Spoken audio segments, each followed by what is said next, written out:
अब एक आध टॉपिक है वो थोड़ा सा देख लो, जैसे रेंट फ्रॉम सबलेटिंग,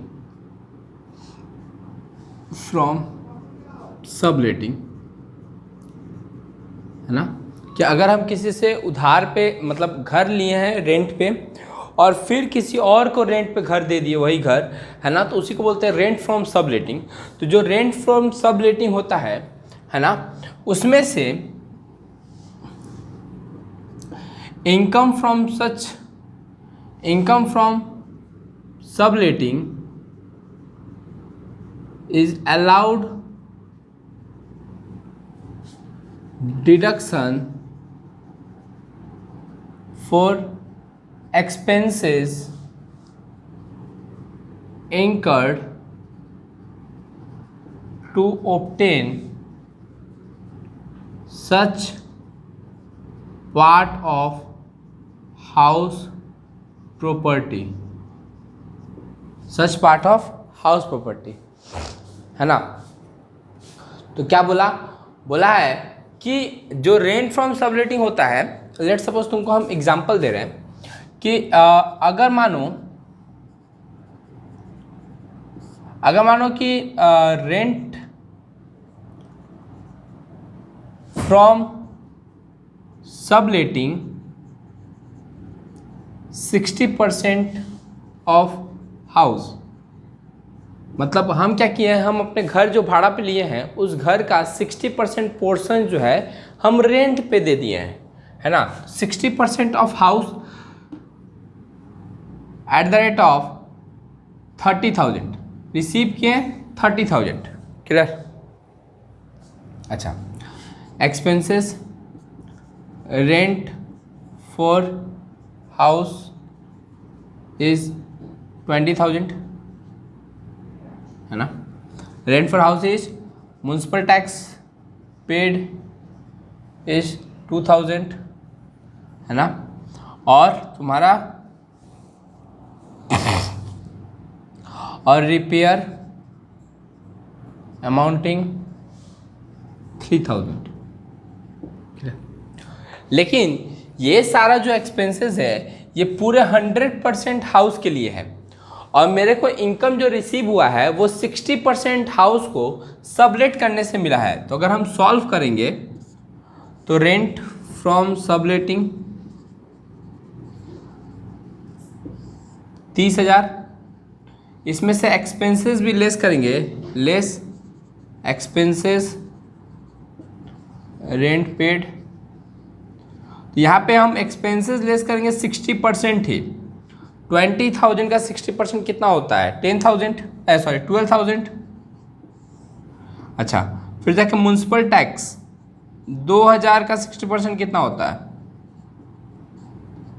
1,200। फिर रिपेयर 3,000 का 60% कितना होता है 1,800। तो टोटल 15,000 का छूट मिलेगा। ये तीनों को ऐड कर दिए तो कितना आया 15,000। तो 30,000 में से 15,000 लेस हो जाएगा। कंफ्यूज नहीं होगा ना रे भाई। चलो यहाँ पे 4,000 कर दे रहे हैं, ठीक है 2,400। तो कितना हो गया 12, 13, 14, 15,600। तो 13,000 में से 15,600 खर्चा है, तो मेरा बचा कितना, जो बच गया वो मेरा टैक्सेबल इनकम है ना, जो बच गया वो मेरा क्या हो गया टैक्सेबल इनकम। तो 15,600 में से चला गया 30 में से 15,600 चला गया तो 14,400। ये 14,400 हो गया इनकम फ्रॉम सबलेटिंग।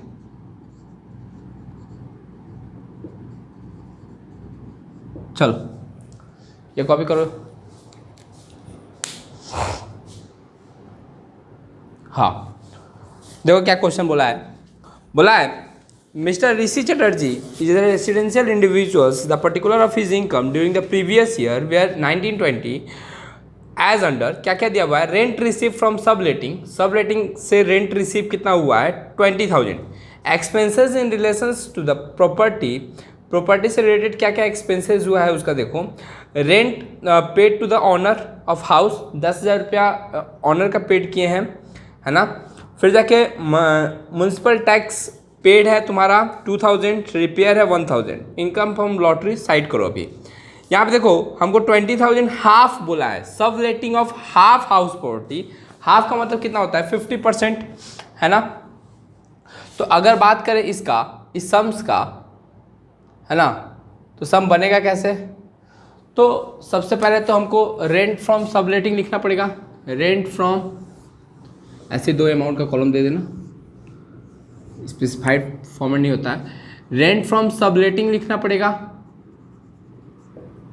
कितना है रेंट फ्रॉम सबलेटिंग 20,000।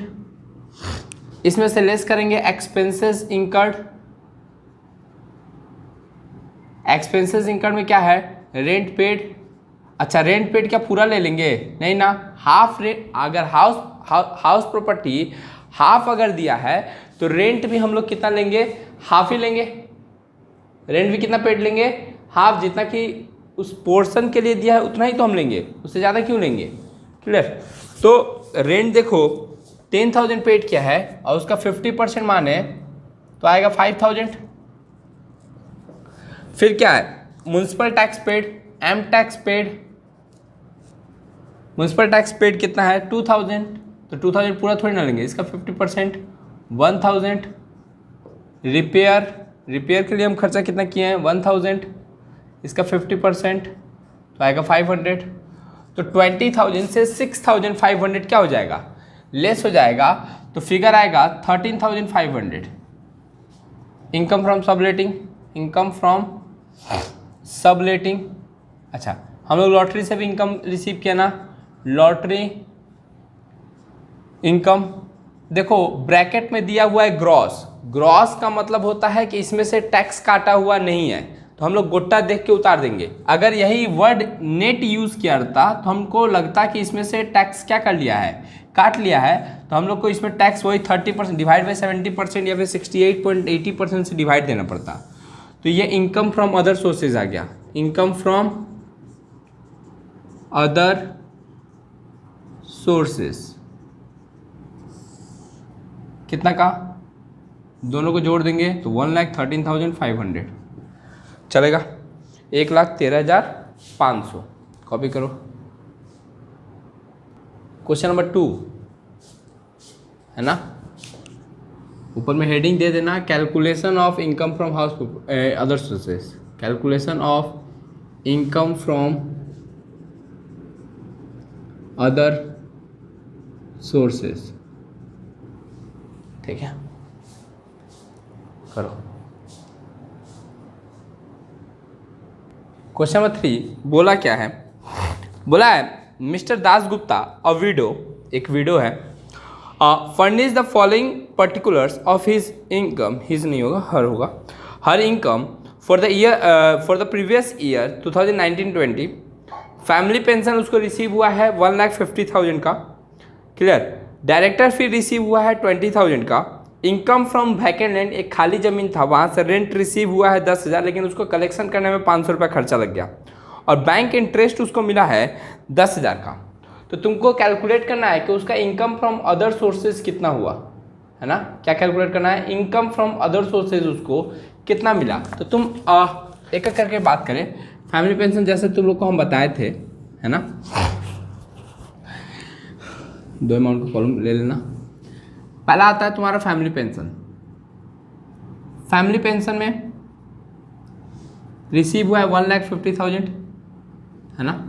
इसमें से लेस करते हैं minimum of following, minimum of following.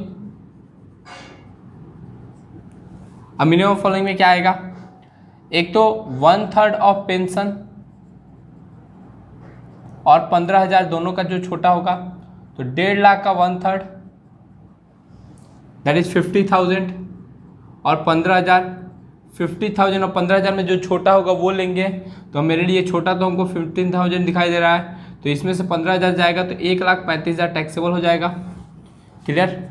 दूसरा था डायरेक्टर फीस, देख के छाप देना है। डायरेक्टर फीस कितना था 10,000, सॉरी 20,000। तीसरा था तुम्हारा रेंट, इनकम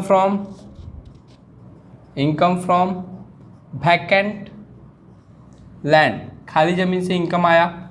ये हाउस प्रॉपर्टी के अंदर में नहीं जाएगा। 10,000 का इनकम आया था, लेकिन इसमें से कलेक्शन चार्जेस हमको लग गया था कितना,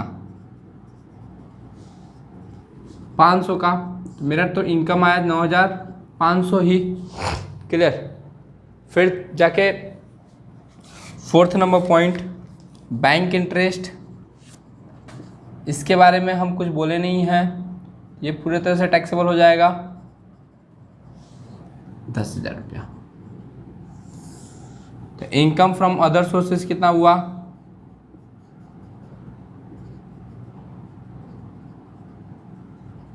इनकम फ्रॉम अदर सोर्सेस, इन सबको जोड़ लेंगे। एक 35, 20, एक 55, एक 65 और 1,74,500, 1,74,500। Got it. करो कॉपी। क्वेश्चन नंबर 5 है ना। इसमें सबसे पहला पॉइंट दे दिया है इनकम फ्रॉम सैलरी। तो ये इनकम फ्रॉम सैलरी में आता है, सैलरी है ना। कैलकुलेट करके दिया हुआ है हम लोग को 1 लाख ग्रॉस सैलरी रिसीव्ड दिया हुआ है 1,60,000। इसमें से डिडक्शन मिलता है 50,000 का, तो बचेगा 1,10,000 है ना, 1,10,000। फिर इनकम फ्रॉम अदर सोर्सेज का बात करें, इनकम फ्रॉम अदर सोर्सेस। अब इसके में एक एक करके डील करते हैं। पहला है तुम्हारा family pension, family pension receive कितना हुआ है, फैमिली पेंशन रिसीव हुआ है 50,000 का। लेकिन इस 50,000 में से लेस करते हैं मिनिमम ऑफ फॉलोइंग 1/3 ऑफ 50,000, मतलब 66667 या 15,000। दोनों का जो छोटा होगा वो है ना, तो इन दोनों का छोटा तो 15,000 ही है, तो 15,000 का डिडक्शन मिलेगा। तो टैक्सेबल कितना हो जाएगा 35,000 चलेगा। अच्छा, उसके बाद क्या है, उसके बाद देख के छाप देना है, कुछ भी नहीं है। Income from agriculture, income from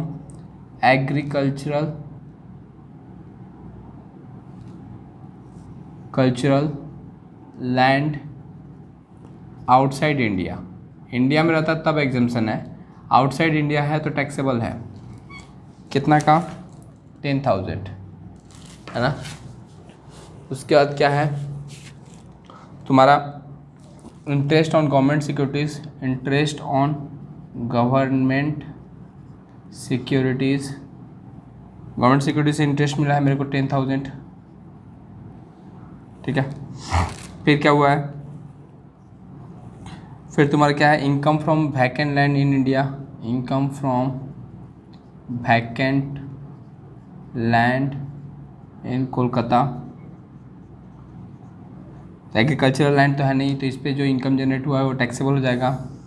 तो ये सारा जोड़ लेंगे तो इनकम फ्रॉम अदर सोर्सेज आ जाएगा 35, 10, 45, 10, 55, 4, 659,000।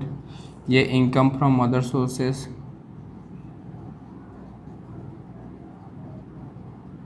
है ना। तो अगर हम यहाँ पे देखें तो टोटल इनकम आ जाएगा। टोटल इनकम कैसे आएगा, इन दोनों को जोड़ देंगे 1,69,000। क्लियर। तो ये आ जाएगा तुम्हारा इनकम फ्रॉम अदर सोर्सेज। देखो एक बार क्वेश्चन नंबर 6 पढ़ते हैं, है ना। क्या बोला है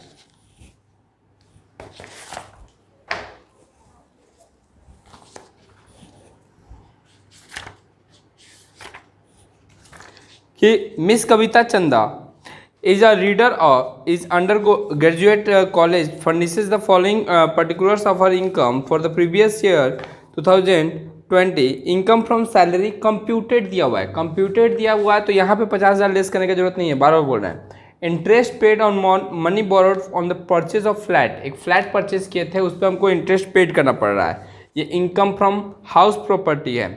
एग्जामिनर रेम्यूनरेशन फ्रॉम यूनिवर्सिटी है ना, expenses incurred for this purpose is 500, ठीक है। Dividend from Indian company is exempted, dividend from Indian company क्या है, एग्जेम्प्टेड है 10(13)(4) के हिसाब से। और रॉयल्टी फ्रॉम बुक का जो एक्सपेंसेस है उसका डिडक्शन मिल जाएगा। क्लियर? तो सवाल एकदम इजी है, थोड़ा सा भी टिपिकल नहीं है, एक बार ध्यान दो। तो सम जो है वो थोड़ा सा अच्छा 3 भाग में बांट देते हैं, ठीक है। पहला क्या है, पहला है income from salary, income from salary, salary से हमको रिसीव हुआ था 1,20,000, ठीक है, कोई भी डिडक्शन नहीं होगा। फिर इनकम फ्रॉम हाउस प्रॉपर्टी, चूंकि ग्रॉस एनुअल वैल्यू हमको नहीं दिया है और मेरे को कुछ भी नहीं बोला है तो हम लोग मानते हैं कि ये मेरा एनुअल नेट एनुअल वैल्यू है और जो कि नील होता है, सेल्फ ऑक्युपाइड है ना। क्या होता है, अनम्यूट क्यों किया है भाई, यार पढ़ाने के टाइम में डिस्टर्ब करता है तुम लोग। लेस करेंगे इंटरेस्ट ऑन लोन,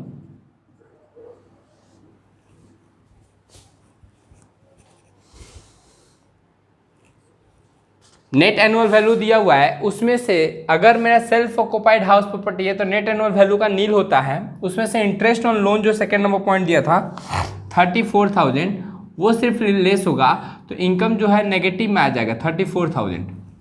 अब आते हैं इनकम फ्रॉम अदर सोर्सेज में, इनकम फ्रॉम अदर सोर्स। अगर अदर सोर्सेज का बात करें तो पहला है तुम्हारा एग्जामिनर रेम्यूनरेशन, एग्जामिनर रेम्यूनरेशन कितना रुपया रिसीव हो रहा है 34,000, इसमें से लेस कर देंगे डिडक्शन फॉर एक्सपेंसेस, जितना एक्सपेंसेस वो खर्चा किया है तो उसको पेन वेन का खर्चा लगा था 500 रुपये का, तो तुमको 3500 है, 3500 पेन वेन का खर्चा लगा था 500 तो 3,000 रुपया टैक्सेबल हो जाएगा। फिर क्या था, dividend from Indian company, dividend from Indian, देखना पहला दिन ही लिखवाए थे तुम लोग को कंपनी, तो डिविडेंड फ्रॉम इंडियन कंपनी 1034, कौन सा सेक्शन 1034 याद रखोगे, में एग्जेम्प्टेड है, टैक्सेबल नहीं है, ठीक है। Income from royalty from book, एक हम बुक छापे हैं उससे मेरे को पैसा मिला है 9,000 रुपया, लेस करेंगे एक्सपेंसेस, टाइपिंग एक्सपेंसेस, कितना का टाइपिंग लगा था मेरा 3,000 रुपया टाइपिंग कराने में लग गया था, तो मेरे को तो इनकम 6,000 का ही हुआ। अच्छा, इस दोनों को जोड़ देंगे तो मेरा टोटल 9,000 का इनकम आए अदर सोर्सेज से, 1,20,000 और 9,000 ऐड करेंगे और 34,000 लेस करेंगे, है ना, तो तुम्हारा फिगर हो जाएगा 95,000। ये 95,000 क्या आ जाएगा टोटल इनकम, है ना, ये 95,000 क्या आएगा टोटल इनकम। चलेगा, कॉपी करो। क्वेश्चन में कितना है 6 नंबर। हाँ, आज के लिए फिलहाल इतना ही।